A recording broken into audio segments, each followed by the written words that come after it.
Welcome to Uniquely Female Troubles. My name is Leslie Wells. Today I'm going to read you an original poem that I wrote on June 11th, 2025, and it's called The Games He Played. Was he ever in psyops? My psychiatrist asked me 2 days ago. As I told him what my ex used to do to me, that's what they do to prisoners in Guantanamo. He never waterboarded me. He never beat me up. He never hooked me to electrical wires and turned up the voltage. He never hung me from the ceiling or beat the bottoms of my feet with a rubber hose. But psyops, psychological torture, how did he get so good at it? He was never in the military. He called these things games. Like they should be fun. And maybe they were. For him. And that really happened. I was talking to my psychiatrist, and right in the middle of the conversation, he asked me if my ex had ever been in psyops. And I knew what psyops was. Psyops actually stands for psychological operations, and it can be done, it can, during a war, like sometimes they do it to a whole population, like they like put out like false narratives, false, they'll like try to spread propaganda. I don't know, I'm not an expert on the subject, but when you're talking about psyops that one person does to another person, that's torturing them without doing anything physical to them. And one of the things they do to people in Guantanamo that was done to me is that you fall asleep, and right after you fall asleep, the person wakes you up. And then you fall asleep again, and then they wake you up again. Then they fall asleep again. You fall asleep again, and they wake you up again. Over and over and over again. And that was supposedly a game. It was supposedly funny. It is not funny. I would get so infuriated. I would be screaming at him to the top of my lungs. And the terrible thing was I had to be at work the next day at 6 o'clock in the morning and run around a restaurant all day from 6 o'clock in the morning till 2 p.m. making sure everybody had their coffee and their iced tea and their french fries and their ketchup and their salt and everything else they wanted. But he did that to me sometimes. Why? Why? Why? That's all I want to say is why. And also how? How did he know to do that? That was done to him by somebody, and I'm not going to say who. But it was. And he hated it. But then he turned around and did it to me. And the other thing, so when I told my psychiatrist about that, he said that's what they do to people in Guantanamo. And then the other thing was a lot of times I won't say a lot, this happened enough times that it happened, it was a pattern, but it didn't happen every day or even every week. But we would be usually driving home, which usually I couldn't wait to get home because he kept me out. When we would go out places, he would keep me out a lot longer than I wanted to be out. So we'd be driving home, and say home, to get home, you would have to turn right. He would turn left. And then he would say, I'd be like, where are you going? Why did you turn left? We're going home. Where are we going? And he would say, don't you trust me? So he would say, don't you trust me? Like I was supposed to trust him, which is actually ridiculous. Why would I trust this person? But I knew what would happen if I said, no, I don't trust you at all. Is there any reason why I would trust you? Because you do crap like you're doing right now to me. All the time. It's one thing or another. You don't do this all the time, but you're always doing something to me. So why would I trust you? And looking back, I was so scared to blow things up with him. Like if I would have actually, and I lied all the time. And I did that because I was scared. I was scared to blow things up. I should have thrown a nuclear bomb in the middle of the entire marriage, but I didn't. And so I would be like, yeah, I trust you, which was a lie. I lied all the time when I was married. I said what I had to say to survive. But looking back, if I would have blown it up over and over and over again, however many times it took, it wouldn't have lasted 22 years, which would have been amazing and wonderful. But I didn't do that. And I'm not telling you not to do that. We do what we have to do to survive.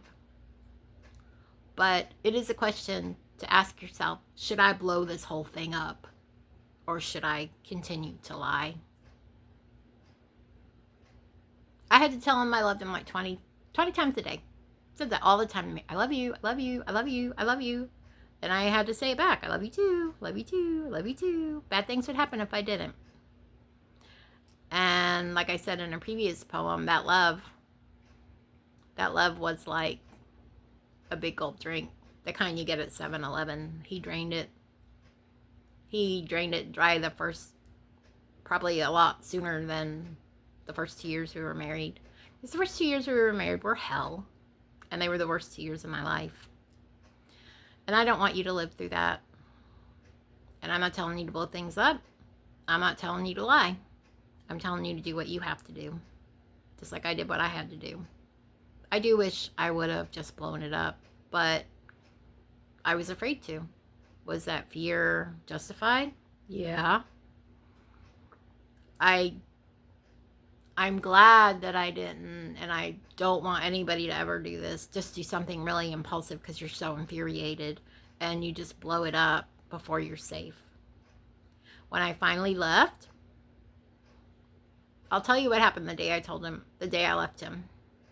As soon as he left for work, I went to the bank. I cashed our tax refund check, which had come in the day before, which is very convenient. I took half of it, and I took half of what the money that was in our bank. I deposited the other half.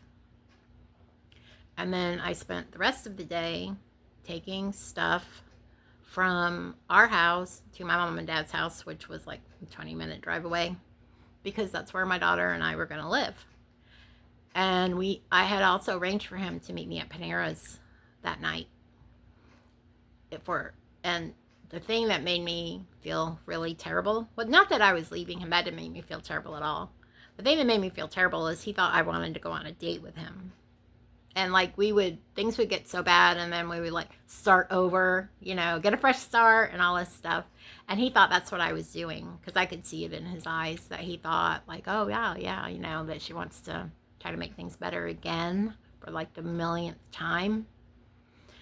So I went back and forth, and I thought, what is something that if I leave it here and he gets a hold of it, he could really hurt me? And that was, I had over 60 volumes of my journal that I had written, and they were in the house, and I did not leave them there. He probably would have read them. He might have read them. I have no idea. I wouldn't put it past him. But, he would have ripped them up. I don't know what he would have done with them, but I just didn't want him to touch them. And I also had a lot of art, because I'd been making art. It was very dark. It was expressing the pain that was inside of me. He didn't like my art. He said it looked like it was satanic. It looked like it was something Stephen King made. And he did end up putting my art in a shed. And then I got really mad at him, and he did end up putting it back in the house. But he said he didn't like having it in the house because, it was demonic. So anyway, I made sure that I took all the volumes of my journals, and I took them to my mom and dad's house. And so then I met him at Panera's. So I had half our money.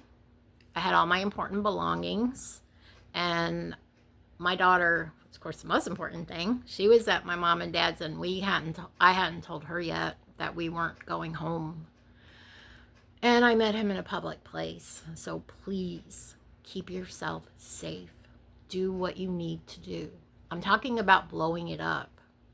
And I did blow it up that night at Panera's, even though we didn't get into some big yelling, screaming match. I blew it up just simply by telling him I was leaving him. And he told me that he was going to find somebody to love him, but I would never find anybody to love me. And he also told me that I would never make it in the real world. So, I don't know. And the last thing he asked me, right as I was about to leave, and the main thing, so he accused me of stealing his money because I wasn't working. I was, I'd been homeschooling our daughter. I did everything at home, and, that was what the cult said we were supposed to do, that I was supposed to stay home and he was supposed to work. And that's what we were doing. But I was stealing his money. I stole his money. But, and And then right as I stood up to leave, he goes, "Oh, I have something really important to ask you." I'm like, "What?" And so I sat back down and he's like, "How do you operate the washing machine?" And dumb me, I sat down and I explained to him exactly how to use the washer and dryer, which he had never done. I mean, he used to show off by asking me like, "Hey, where do we keep the spoons? Where do we keep the glasses?" Ridiculous.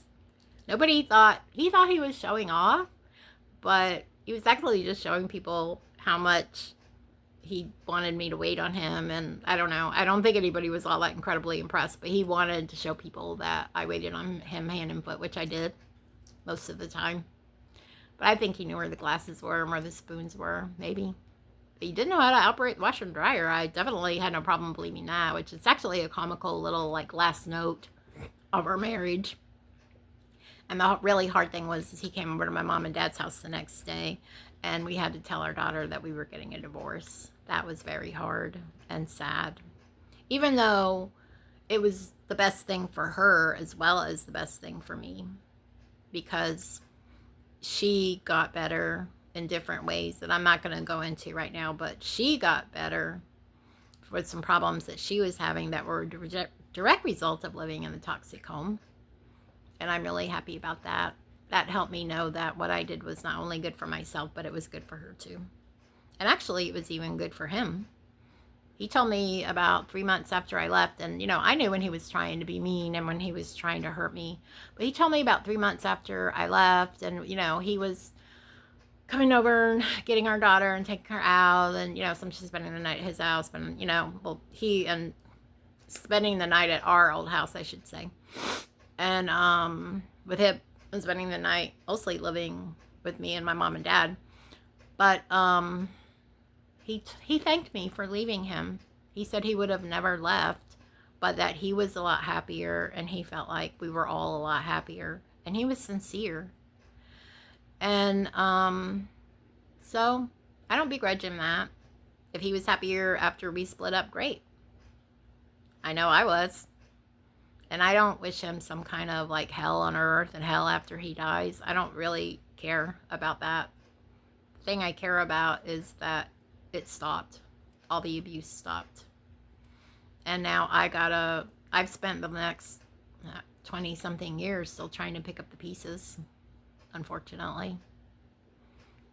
But there's a lot of pieces are picked up and they're put back in the puzzle where they belong. Unfortunately, there's still a lot on the floor too. And I think all of you guys know what I mean. So thank you very much for watching this. And please leave me a comment and tell me what you think. I would love to hear it. And have a great day. Bye.